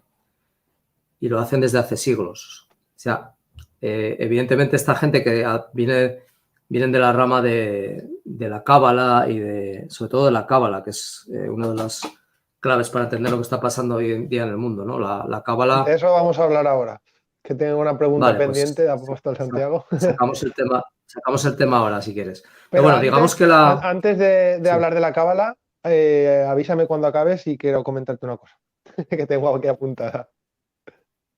Sí, bueno, ya estaba un poco divagando sobre la idea, ¿no? La pregunta era si yo creía que se puede modificar la materia. Es que yo creo que la materia es una expresión de algo más sutil. La materia es, Claro. de hecho, la primera línea de batalla es nuestro propio cuerpo. Nuestro cuerpo nos pone en contacto con la materia. Alberto, quizás la materia, Alberto, puede ser un pensamiento de otra entidad. O el Tao. La materia es una manifestación digamos, la manifestación más alejada de Dios que podemos ahora mismo expresar. Es decir, todo plano de realidad más sutil está más cerca de Dios y es más, como diríamos, al ser más sutil es más susceptible de ser afectada por energías más sutiles. Es un poco redundante, pero bueno. La materia es la expresión más lejana de Dios en la que nos hemos atrevido a autopercibirnos y por eso somos tan codiciados por esas energías más sutiles, porque ellos no se han atrevido a venir hasta este plano tan denso, a experimentarse. Tan separados de Dios, somos mortales, sentimos dolor, sentimos miedo, o sea, estamos totalmente dejados de la mano de Dios, o sea, hemos elegido autopercibirnos, expresarnos, fragmentados de ese Dios, y eso es un ejercicio mucho más, ¿cómo te diría? Es un ejercicio muy profundo y muy denso que no todas las entidades se han atrevido a ejercer. Entonces, cuando nos percibimos tan lejos y tan densos, tenemos que sentirnos orgullosos de habernos atrevido a hacerlo y no pensar que la materia es mala ni que el ser oscuro es malo. El ser oscuro es simplemente tu maestro que se sacrifica para que tú te puedas autopercibir como una parte blanca o de luz en este plano. Pero el tipo que se manifestó o encarnó aquí como ser maligno, si lo piensas bien, se está sacrificando para que tú te expreses como ser benigno, ¿no? Entonces, quizá ese maestro sea uno de los mejores maestros que te puedas encontrar en este plano denso, ¿no? Porque te ayuda a autopercibirte y a decantarte por el plano de la luz, gracias a que él se manifiesta en el plano de la oscuridad, ¿no? De hecho, se dice bueno, cualquiera lo puede percibir, la única manera de aprender en este plano es a base de, pues eso, de dolor, de sufrimiento, de miseria. No hay otra manera de aprender. Bueno, se puede aprender alguna cosa, pero no sé, Yo evolucionar por lo menos. Sí, yo defiendo que estamos en un mundo dual y para avanzar necesitas la diestra y la siniestra. O sea, se aprende con las dos. O sea, solo con lo malo no vas a aprender y solo con lo bueno seguramente tampoco. Yo creo que necesitamos experimentarnos de manera dual, pasar por experiencias buenas, te van a amar, vas a amar, te van a traicionar, vas a traicionar. Si no en este plano, en sucesivos planos donde te vas a encarnar en diferentes momentos y diferentes cuerpos, ¿no? Y hemos venido a experimentarnos en la totalidad de la dualidad. Entonces, yo sí que creo que estamos experimentándonos de manera simultánea, como bien dicen, todos somos uno, y por eso hay niños que son abundantes, otros son escasos, otros viven 90 años y otros les abortan, ¿no? Porque hemos venido a experimentarlo todo, lo bueno, lo malo, viejo, joven, masculino, femenino, y queremos experimentarlo todo antes de regresar a casa, a ese plano tan sutil y que se nos antoja tan ideal. Pero el venir aquí a meternos en el barro creo que ha sido una elección nuestra y tenemos que ejercer ese aprendizaje, porque así lo decidimos donde sea que lo hayamos decidido, ¿no?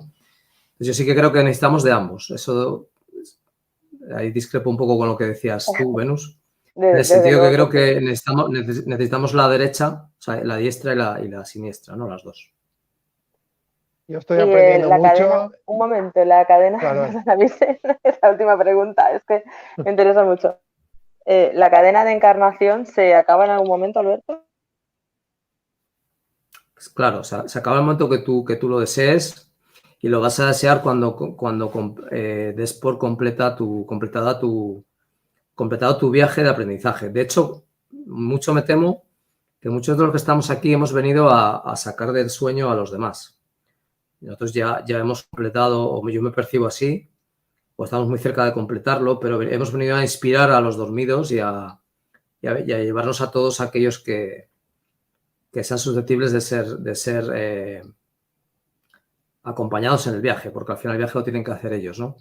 Entonces yo sí que creo que ese momento de regresar a casa, muchos ya hemos emprendido ese viaje y probablemente ya hayamos llegado y hayamos decidido venir voluntariamente como equipo de rescate para los que se han quedado rezagados, ¿no?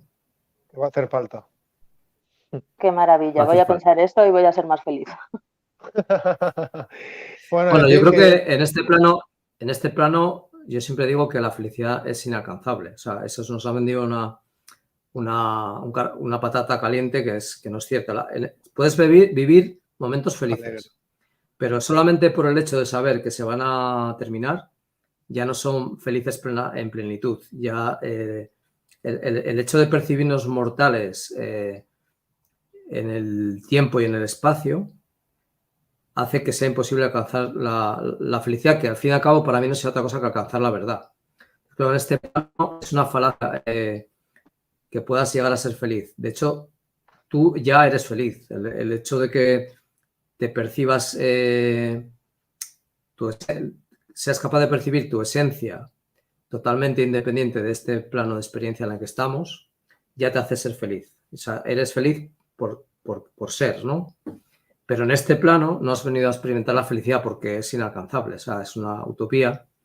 Y lo que hemos venido es a experimentarnos y a aprender. Yo, para mí, el aprendizaje más profundo en este plano que uno puede alcanzar es el perdón. Y si quieres te lo puedo desarrollar. Pero el perdón es el grado máximo de aprendizaje que un ser humano puede experimentar en este plano. Sí, por favor, porque yo me he dado cuenta de que perdonándonos a nosotros mismos, sobre todo siendo sinceros con nosotros mismos, cuando dices una verdad a alguien, te la dices a ti mismo y todo eso, yo lo tengo muy interiorizado y me gustaría mucho que lo desarrollara. Sí, Vicente, ¿está de acuerdo? Sí, solo es que se van quedando cosas por el camino. Decir que respecto a la felicidad, yo lo que intento es vivir alegre. De cuando sí. ha dicho...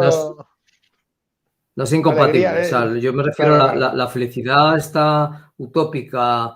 Sí, a ver, el New Age nos ha vendido ese rollo de no, yo estoy bien, yo en mi realidad, hay gente que dice, muchas veces en mi canal lo leo, la realidad la crea uno y yo en la pandemia he estado feliz, he ido siempre sin mascarilla y todo me ha salido bien y no he tenido ningún problema y he sido más abundante. Eso suena a mí, yo, me, conmigo. O sea, a mí no me resuena. Que tú hayas sido feliz. A mí, personalmente, yo quiero que todos seamos felices. O sea, que todos estemos bien. No me vale con estar yo bien. Entonces, es un pensamiento que creo que es de New Age. Es decir, yo creo mi realidad, yo estoy muy bien, yo sé que hago mi meditación, hago mis viajes, estoy en paz. Y mucha gente dice, no, y no quiero que el caos llegue a mi vida, entonces no quiero escuchar malas noticias, no quiero que nadie me venga a contar sus problemas, yo estoy bien y eso a mí no me resuena. Y yo estuve en ese momento también, hace tiempo. Sí, yo también. Pero eso es una trampa del ego, es decir, si también estás ¿qué haces en Opinatubers? ¿Qué haces? O sea, ¿qué buscas, no? Algo falla, ¿no? Yo creo que aquí el rollo es todos somos uno. O sea, y el perdón no es solo a uno mismo, el perdón es al otro, pero el verdadero perdón es aquel que no necesita ser expresado. Es decir, el verdadero perdón es que no hay nada que perdonar. Siempre que pienses, te perdono porque yo que soy una persona buena y de luz y tú que eres malo y has hecho esto mal, siempre que juzgues al otro, estás cayendo en la trampa del ego y ya no vas a ser capaz de perdonar. La única manera de perdonar a alguien es no juzgándole y no culpándole. Y a partir de ese momento te das cuenta de que realmente no hay nada que perdonar y que cada uno está viviendo su momento, está aprendiendo su lección y que tú no eres nadie para intervenir juzgándole, diciendo te has hecho esto mal, tú no sabes meditar, tú no entiendes. ¿Vale esto de aceptarlo tal y como es? ¿Eso es algo parecido a lo que...? Sí, realmente a tu subconsciente le dices, este problema que percibía hasta ahora realmente no existe. Es decir, no tengo nada que perdonar. No lo juzgo, no lo culpo ni a él ni a mí mismo por vivirlo. Lo integro, lo abrazo. Es como la parábola del animal salvaje que te persigue, ¿no? Antiguamente lo llamaban el toro, ¿no? Ponte que fuese un toro que te persigue. El ego te da dos posibilidades. Una, enfrentarte a ese animal que te va a vencer. Y el ego también te dice, huye, ¿no? Y te va a atrapar. O sea, siempre vas a perder. Huyas o te enfrentes, ¿no? Y el ego no ve otra posibilidad. La lección espiritual, el maestro te diría, abraza a ese animal salvaje. Porque es una expresión de ti mismo, ese animal. Y esa ira que sientes, ese deseo de atacarte y ese miedo que sientes tú, que el miedo es lo contrario del amor, hace que no aprendas la lección. La lección es que ese toro eres tú, es una expresión de ti mismo y tienes que integrarlo contigo, amarlo, abrazarlo y no hay ni que enfrentarse ni que huir de él, ¿no?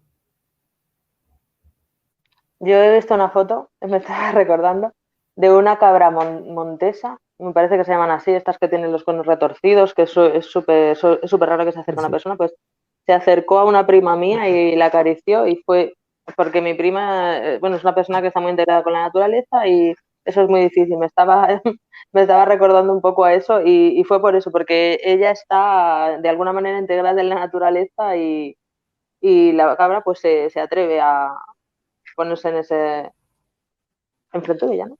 Es algo tan raro.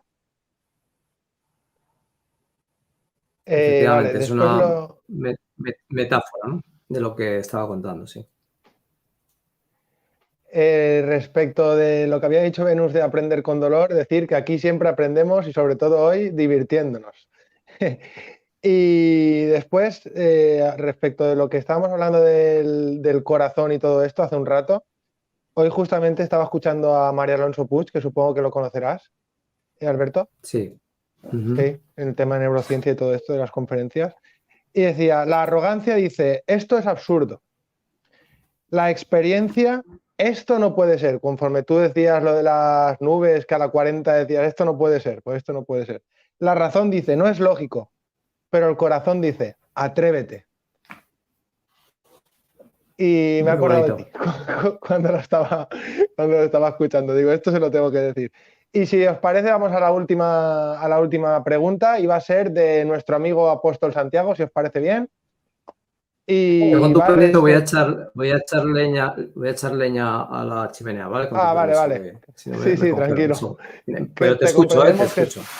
Vale, que estás en Asturias. Y Venus ha ido y no pasa nada. Aquí estamos hablando solos, pero Alberto nos escucha. Vale, pues aprovechamos y leemos los comentarios de Rosa María Rivero, que nos ha comentado bastante. Dice que todos somos uno, todo es energía, pero se densifica como materia, creo que según la vibración. También aprovechar y decir a los nuevos, ¿qué tal? Somos Vibramor y podéis suscribiros si queréis, si os gusta el contenido. Y seguimos con la pregunta. La pregunta es la siguiente. Pregúntale a Alberto acerca de sus experiencias con la cábala. Sí. Bueno, formó parte de momentos muy intensos de mi vida donde experimenté como te decía, con la psicotrónica, con la alquimia, la cábala, muchos tipos de meditaciones muy impactantes, muchas de ellas. Y quizá la que más me sorprendió por su efectividad y su extensión por el planeta es la cábala, ¿no? La cábala, bueno, hay mucha religión y mucha información, pero hay una parte de la cábala que simplemente es asombrosa, ¿no? Que es las meditaciones cabalísticas que tienen para atraer y para transformar la realidad a su antojo, ¿no? Tienen, bueno, si no lo conocéis, os invito, por ejemplo, a buscar en internet los 72 nombres de Dios, por ejemplo, que son 72 meditaciones muy concretas para conseguir 72 cosas muy concretas. Para que os hagáis una idea, una de ellas era tener un hijo varón, por ejemplo, ¿no? Quiero decir que dependiendo de manos de quien caiga esa herramienta, se puede utilizar para la luz o para la oscuridad. Yo comprobé que en mis investigaciones y todas las horas que le eché, dos cosas. Una que funciona y otra que es una herramienta que es probablemente una de las responsables, si no la responsable, de que el mundo esté prisionero de 4 descebrados que utilizan todas estas malas artes desde hace miles de años para crear la realidad a su antojo al margen de todos los dormidos. Entonces, estamos en una prisión mental en el sentido de que ellos dominan estas técnicas oscuras y las ponen en marcha y en práctica desde hace muchos años. Y los seres de luz que conocen estas artes, pues lo utilizan pues en petit comité y no ejercen para enfrentarse a esa oscuridad, digamos así, ¿no? Esa es lo que os puedo compartir sobre la cábala. Para mí es una herramienta muy potente para transformar los eventos a nivel material en su beneficio. Y su beneficio es en perjuicio nuestro, ¿no? Pues muy interesante lo de la cábala. También te quería preguntar yo sobre eso. Habíamos quedado que haríamos 1 hora y ya llevamos 1 hora y 20, así que si te parece lo dejamos ya. Por mí no, yo no tengo prisa, ¿eh? Es decir, si quieres... Y más acabas de poner la leña, ¿verdad? No hay ningún problema. ¿Qué opinas del Tao? ¿Te has centrado un poco en el Tao alguna vez? Hace años me metí por el Tao, pero me pareció una herramienta demasiado para mi gusto mental, ¿no? Ya. Pero sí me metí por ello, sí leí mucho, pero te hablo de hace 15 años o más. Y ese sendero ya de aquella, después de interesarme y leer mucho, un poco me despegué de él, ¿no? Pero no por nada, sino porque me aparecieron otro tipo de conocimientos en ese momento y me resonaron más, ¿no? Pero vamos, es una vía de conocimiento muy elevada, efectivamente. Vale, nos dice Kateken One, ¿cómo podemos modificar nuestras realidades? Bueno, la manera más fácil es con tus manos, ¿no? Pero sí es verdad que es la más fácil, la más inmediata. Yo siempre digo en mi conferencia, mira, voy a mover objetos con la mente y muevo el boli así y la gente se ríe, pero realmente lo estoy moviendo con mi mente. Mi mente desea que este boli se mueva y lo muevo con mis manos. Es decir, sí hay una causa mental, ¿no? En el movimiento del boli. Entonces no estoy mintiendo, ¿no? Ahora, respondiendo a la pregunta de Kate, para mi manera de entender la realidad ahora mismo, necesitamos un barco que tenga un buen timonel y un buen capitán. El barco está en un mar donde hay corrientes de agua y de aire y nosotros no podemos modificar los elementos. O sea, la gente piensa que uno puede modificar la corriente o puede modificar el aire, el viento que te mueva las velas. Seguramente se pueda, ¿eh? Yo eso no lo descarto, pero es mucho más práctico saber aprovechando las corrientes de aire y de agua que ya están ahí, con un buen barco, un buen timonel y un buen capitán se puede ir a donde quieras. Entonces, de esa manera sí se puede modificar tu realidad. Es decir, yo quiero ir a la isla del tesoro, pues con los elementos que hay puedo llegar. Solo tengo que saber cómo poner las velas, cómo poner el timón y, sobre todo, poner en orden de jerárquica los elementos. Es decir, el barco no puede decidir hacia dónde ir. El timonel tampoco, es el capitán, el que tiene la información. El capitán será el corazón. Sabe dónde está la isla, sabe a qué islas no hay que ir, sabe cuáles son las mejores corrientes y los mejores vientos. Le transmite la orden al timonel, que sería el hemisferio izquierdo, y sería el que ejecutaría esas órdenes. Porque, como dicen los coches modernos, que esto es algo de nuestros ancestros, siente lo que quieres hacer, piensa cómo hacerlo y luego hazlo. O sea, porque el barco te tiene que llevar. Y esa es una cosa que falla en la New Age con la teoría de la atracción. La ley de atracción te dice, no, tú visualiza aparcamiento y el aparcamiento aparecerá. Efectivamente, las primeras veces que lo haces, encuentras parking todos los días. Eso nos ha pasado a todos. Pero eso le pasa a una amiga mía. Se le pasa a todo el mundo que lo prueba por primera vez. Menos a mí. Eso no es... No te ha pasado. Yo no lo consigo. Pues no lo he sentido. Lo tengo que sentir. No, pero te lo digo en serio, lo de sentir. Bueno, pero que es un ejercicio muy básico que todo el mundo que empieza en esto pues lo hace y generalmente a todo el mundo que te lo cuenta le funciona, ¿no? Pero eso no deja de ser una trampa del ego, ¿no? Efectivamente todos conocemos la expresión de eres un gafe o tiene la cigua o tal. Es decir, gente que atrae caos a su vida, ¿no? Eventos caóticos. Y hay gente que atrae eventos armónicos a su vida.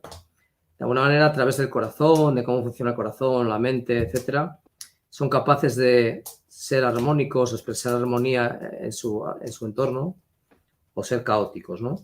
Esta capacidad la tenemos todos, pero no es un fin en sí mismo. ¿Vale? Es una herramienta más que hay que entenderla como tal y utilizarla, a mi manera de ver, utilizarla para el propósito, para dar pasitos en dirección a la verdad, en dirección a la luz, en dirección a ese despertar, ¿no? Utilizar todo ese poder para encontrar parking no tiene sentido. O sea, si lo piensas es como un juego que no va a ningún lado, ¿no? Bueno, simplemente pero como te sirve para poder creer en ti mismo sí que vale. Sí, pero mucha gente se queda atrapada. Yo conozco mucha gente que se ha quedado ahí. En el yo creo, yo genero mi realidad, yo medito, yo mime conmigo y se olvidan del todo somos uno, se olvidan de compartir. ¿Cómo? Yo mime conmigo anyone, eso lo dice una humorista muy graciosa, una youtuber. Sí, pero el New Age está cargado de este tipo de personas que se quedan atrapadas ahí, ¿no? Y no dan ese paso más allá, no salen de esa... Es para mí una tela de araña, ¿no? El New Age es como el libro falso del aprendizaje hacia la verdad o algo así para entrampar a la gente. Sí. Disidencia controlada. Lo de siempre, madre mía, estamos apañados con la disidencia controlada. Sí. No hay, ¿sabes? Yo antes de acabar te tengo que preguntar por el método ARI. ¿En qué consiste esto del método ARI? ¿Es armonía? El método ARI es un método... Sí. Armonía, ritmo e intuición. Intuición, correcto. Armonía, ritmo e intuición. El método ARI es un método que es, bueno, de mi cosecha, que he desarrollado en estos años junto con un equipo de personas para poner en práctica, en principio, se podía poner en práctica en prácticamente cualquier dimensión del ser humano en cuanto a contextos personales o individuales o colectivos, ¿no? Y la manera más práctica de ponerlo en marcha que se me ocurrió fue a través del deporte, ¿no? En este caso es un método que hemos desarrollado para tema de equipos de fútbol y se basa en todo esto, en toda esta neurociencia del corazón, es decir, crear la mejor versión posible del individuo y del equipo a partir de una coherencia cardíaca integrativa en cuanto a lo que es el equipo que componen los individuos y también la mejor expresión del propio individuo per se, ¿no? A nivel de sintonización corazón y coherencia cardíaca con el hemisferio derecho, luego el hemisferio izquierdo y luego el propio cuerpo, ¿no?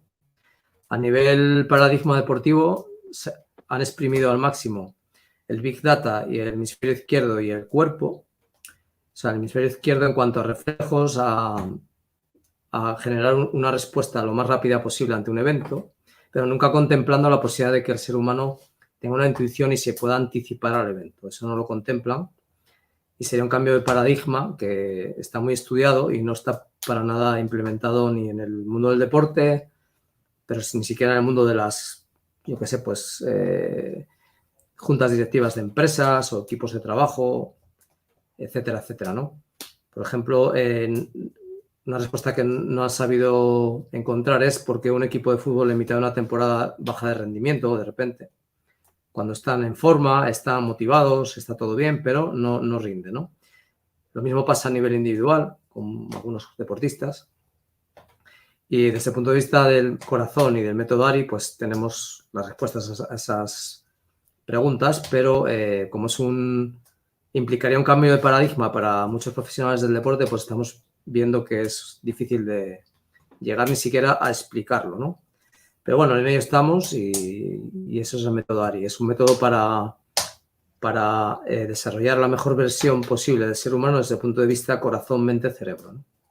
Perdón, corazón, mente, cuerpo. Y lo Hablaré con Peter Lim. Perdón, Venus, adelante. Nada, no te preocupes, perdóname tú.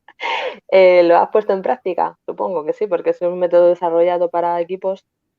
Está puesto en práctica, sí, por nosotros. Hemos comprobado que funciona, que te cagas, pero no está validado con datos objetivos de una entidad que tenga capacidad para ello. Pero bueno, estamos dando pasitos y estamos trabajando para que sea una realidad y yo creo que podría revolucionar directamente no el mundo del deporte, el mundo en general. Es decir, si esto se estudiara en las escuelas y los niños aprendieran a desarrollarlo, sería increíble. Porque el corazón, acordaos de esto, el corazón nunca se equivoca. Qué bueno. Es que es la clave. Es la clave. El corazón nunca se equivoca. La mente sí. La mente nos confunde. Voy a hablar con Peter Lim a ver si te fichan para el Valencia, Alberto. Y una faceta Sí. más. Sí, hemos estado hablando con equipos potentes de primera división, de otros países, de otros continentes. Y todos flipan cuando lo contamos, pero luego el ego les dice... Claro. Y se quedan ahí pillados, ¿no? El ego enseguida dice, nada, eso cómo va a ser verdad, eso es todo cuento chino. Ni probarlo, ¿sabes? Y si no funcionara, lo peor que te puede pasar es que te quedes como estás. Pero si funciona, puedes revolucionar el mundo puedes ser el pionero, el primero que lo puso en práctica, ¿no? Vale, ¿tenemos alguna que otra pregunta por aquí por el chat? Nos dice Emilio Frías, pregunta para Alberto. ¿Es bueno hacerle caso al ego o el ego siempre es malo? No, el ego te tiene que hacer caso a ti. El ego está ahí para servirte. Es decir, tú tienes que ser capaz de percibirte como que no eres parte de ese tío, ese psicópata que está todo el rato pensando. Vas a dormir y tu mente está hablando de lo que hiciste mal, de lo que tienes que hacer mañana, de lo que este es un cabrón, el otro me dijo no sé qué, cuando vaya mañana. Y tú estás pensando, pero ¿de dónde salen esa conversación si yo no quiero tenerla? O sea, yo creo que todos somos capaces de ver, de contemplar al ego desde atrás y pensar, bueno, déjalo, que paranoia, no le voy a hacer caso. Es el que me tiene que hacer caso a mí. ¿Quién es ese mí? Pues, Vicens, si te digo que te señales a ti mismo, ¿a dónde te señalas? Corazón. Al corazón. O sea, nos autopercibimos en el pecho. O sea, nuestra conexión con el yo, con ese ser imperturbable y totalmente independiente de esta realidad material, esa conexión se produce a través del corazón. Entonces, cuando las directrices vienen del corazón, vienen de ese ser que tú sí eres y es totalmente independiente de lo que te ocurra en este plano. ¿No?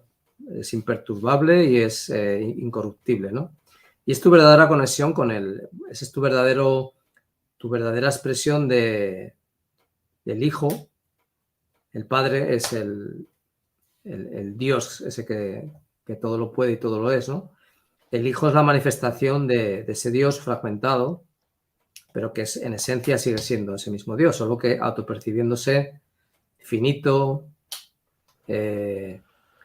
perecedero, no perfecto.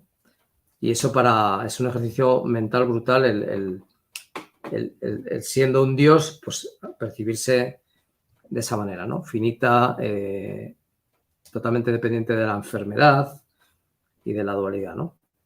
Entonces, desde ese punto de vista, hay una conexión con ese yo, que es esa expresión perfecta, a través del corazón, que los antiguos llamaban la Trinidad, ¿no? El famoso misterio de la Santísima Trinidad, que es el número 3. El 3 es la paloma, tiene esas dos, o sea, son 3 rectas que confluyen en un punto, y que es la paloma mensajera que te comunica con ese yo superior, ¿no? Bueno, podríamos esto desarrollarlo muchísimo. Es muy interesante, pero desde el punto de la vista de la neurociencia, por ejemplo, si vais a escuchar a Jean-Pierre Garnier-Mallet, un físico de fluidos y con premio Nobel incluido, él defiende esa comunicación con el yo cuántico que él llama, ¿no? Y que tendría mucho sentido desde un punto de vista espiritual y de la comunicación con ese número 3, de la geometría sagrada, etcétera, ¿no? Me he ido por las ramas, pero creo que No más o menos... pasa nada. Tus ramas son insuperables, así que vete cuando quieras. Sí, llévanos allí. Bueno, el número 3, de hecho, os voy a contar algo. La geometría sagrada, cuando llega al 3, o sea, el 0 es el caos, ¿no? El 1 es la totalidad, el 2 es la manifestación, es el Hijo, es el Dios manifestado en el mundo dual, la recta, a partir de 2 puntos, divide todo el universo en 2, ¿no? Luego el 3 es la vuelta a casa, es la comunicación con ese 1, que es la paloma, ¿no? El misterio de la Santísima Trinidad, que al final te decía, no, es 3 en 1, ¿no? ¿Y cómo 3 en 1? Bueno, todos somos 1, pero parece un misterio de la cristiandad, pero realmente lo apasionante es cuando aparece el 4. El 4 es la cruz. La cruz genera ese punto de vuelta a casa, que en el ser humano la cruz es los brazos se cruzan con el tronco en el corazón. O sea, el punto de vuelta a casa es el corazón. Lo dice la propia geometría sagrada, ¿no? ¿Cómo vuelvo a casa? Pues cuando llegas al número 4. El 4 es la tetrarquis pitagórica, que es la totalidad. O sea, 1 más 2 más 3 más 4 suman 10, que vuelve a ser 1. Y eso es una expresión de la totalidad. Es decir, el ser humano, en su número 4, se manifiesta, ¿no? Se encarna, pero a la vez plantea ese punto del corazón como ese punto inicial, el número 1. Es decir, el 1 era Dios. Entonces, a partir de ahí aparece la cruz esta celta que tiene encima la circunferencia, ¿no? La circunferencia es la expresión del ser humano. Cada punto es un ser humano y es una expresión infinita, donde todos los seres humanos están a la misma distancia del centro, a la misma distancia de Dios, ¿no?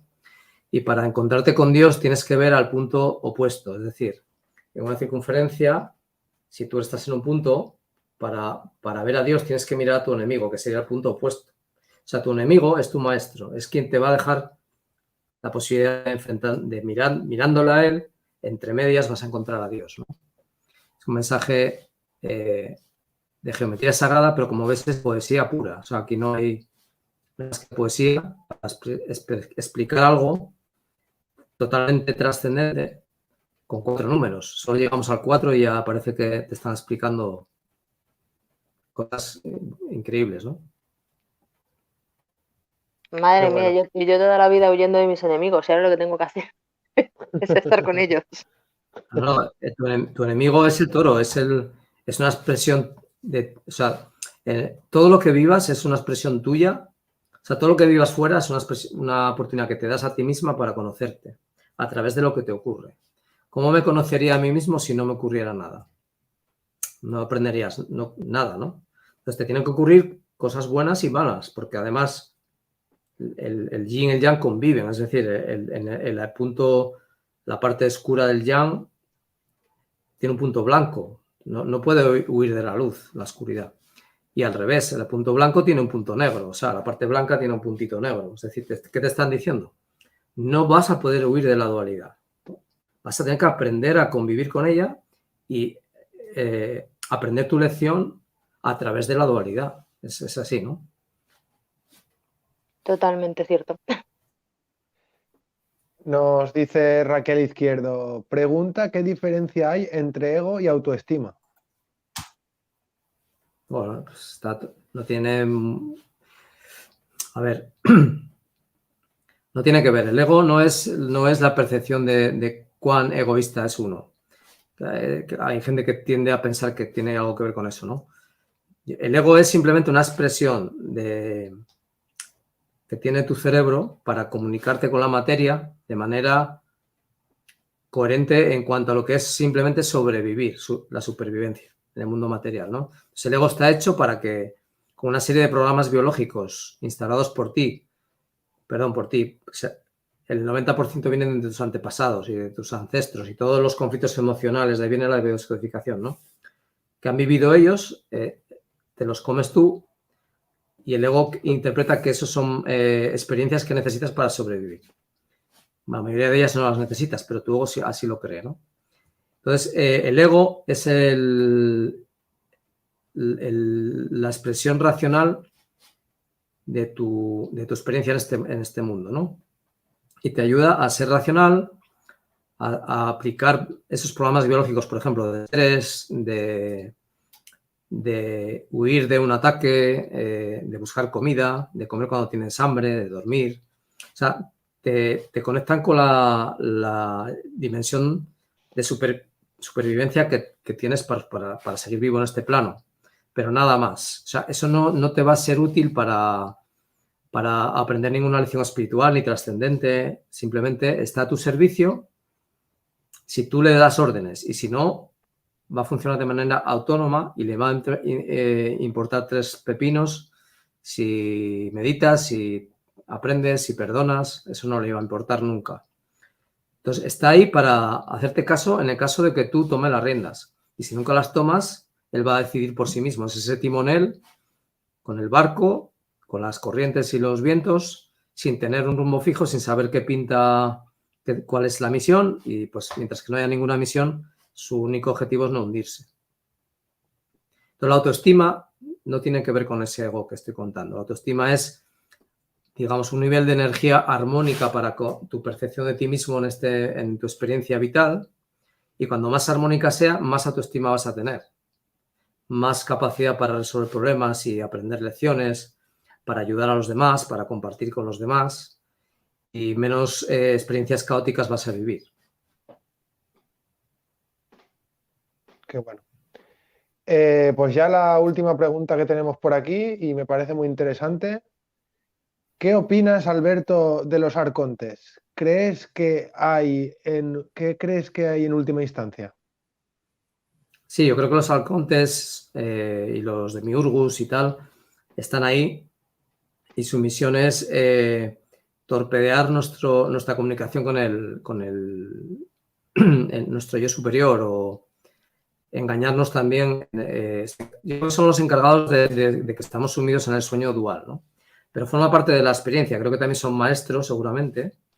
Y todos los elementos de la creación tienen su porqué y su función. Yo creo que el arconte tiene esa función, que es la de sumirnos en este sueño, sumirnos incluso a veces se otorgan roles te engañan con la falsa ilusión de que quizá ellos sean dioses o sean gente de luz que viene a comunicarse contigo y a través de viajes astrales y sueños lúcidos a veces te engañan también, ¿no?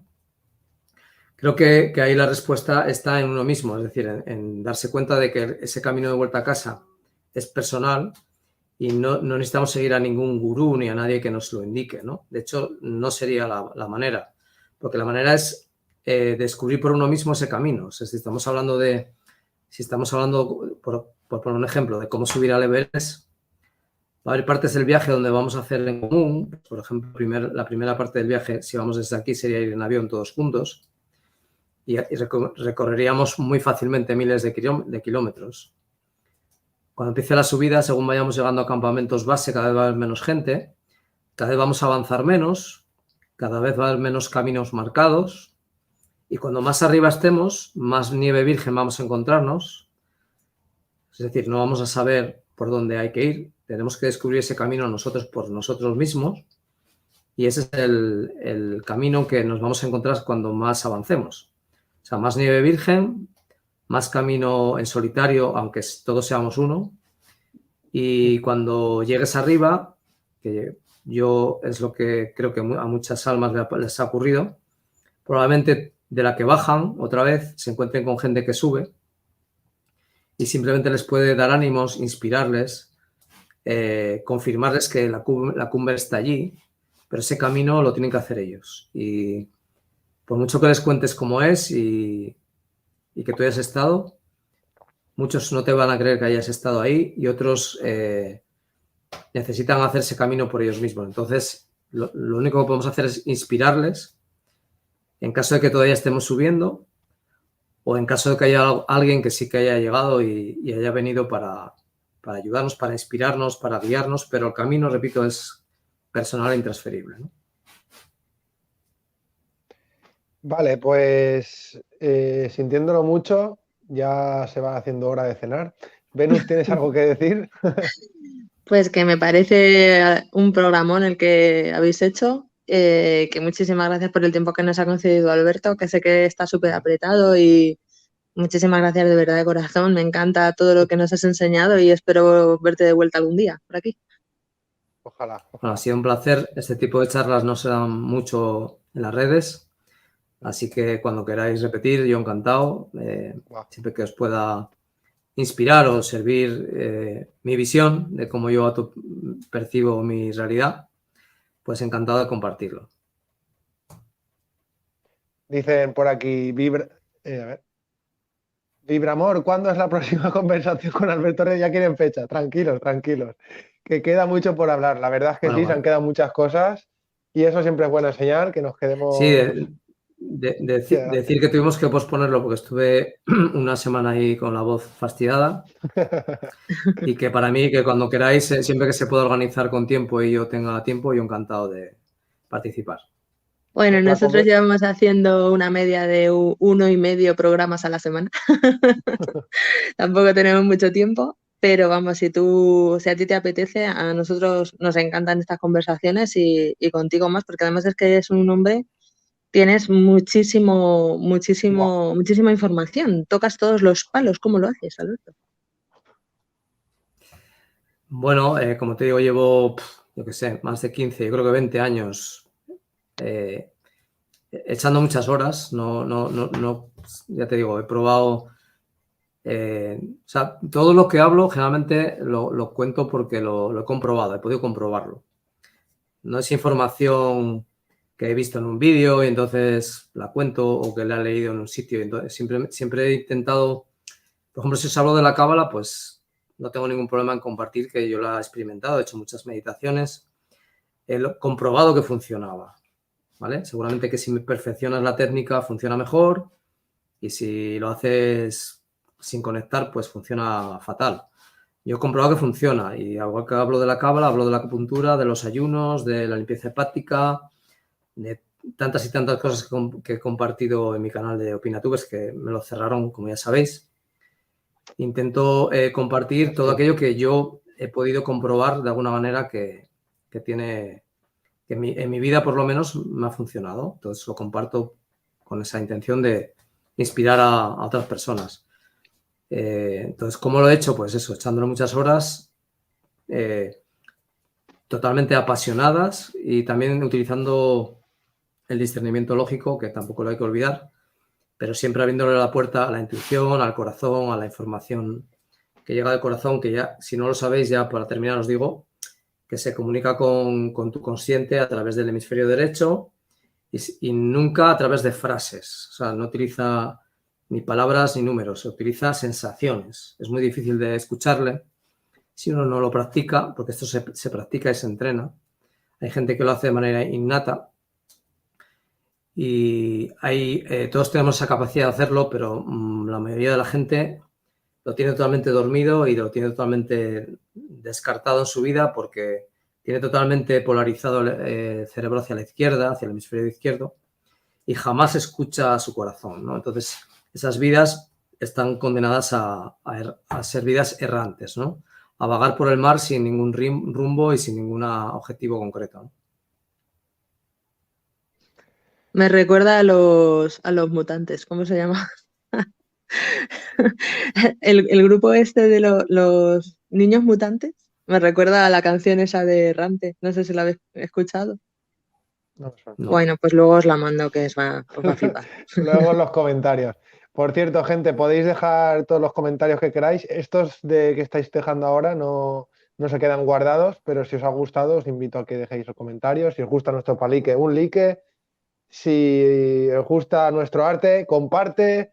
Y si no, y que lo paséis bien. Ya me he quedado en blanco. Es que tus carcajillos no pueden faltar, Vicente. Sí, son tradicionales ya.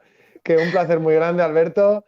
No te vayas todavía, que ahora te voy a decir una cosa muy bonita, bajo cámara. Ay. Y que hasta luego. Os quiero, gente que estáis aquí y los que veáis en diferido también. Emilio Frías, Raquel Izquierdo, Luis, Apóstol, todos. Gracias por estar. Chao, chao. Chao, chao, chao. Gracias. Chao, chao.